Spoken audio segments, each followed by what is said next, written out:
මේ දවස්වල Facebook වල තියෙන අලුත්ම ට්‍රෙන්ඩ් එක තමයි මේ ඉමේජ් එක ජෙනරේට් කරන හැටි. ඉතින් අපි ස්ටෙප් බයි ස්ටෙප් බලමු කොහොමද මේ වගේ ලස්සන ඉමේජ් එකක් ජෙනරේට් කරගන්නේ කියලා. මුලින්ම ඔයා මම Facebook එකේ ෆස්ට් කමෙන්ට් එකේ දාලා තියෙන මෙන්න මේ ලින්ක් එකෙන් මේ වෙබ්සයිට් එක ඕපන් කරගන්න ඕන. ඊළඟට අප්ලෝඩ් ඉමේජ් කියන එකට ටච් කරගන්න.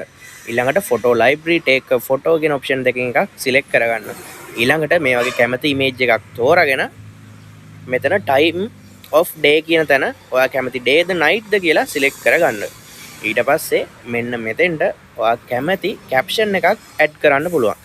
මට නම් ඒ වෙලාවේ මතක් වුණේ මෙන්න මේක. ඔයාලා මෙතනදී ලස්සන creative එකක් දාගන්න try එකක් දෙන්න. මේ ඔක්කොම ඉවර වුණාට පස්සේ ඔයා generate image කියන එකට touch කරන්න. ඊළඟට මේ වගේ පොඩි වෙලාවක් ගියාම ලස්සන ඉමේජ් එකක් ජෙනරේට් වෙනවා ඔයාලට බලා ගන්න පුළුවන්. මේ තියෙන්නේ මම ජෙනරේට් කරපු ඉමේජ් එක. මේ දැම්ම try කරලා බලන්න.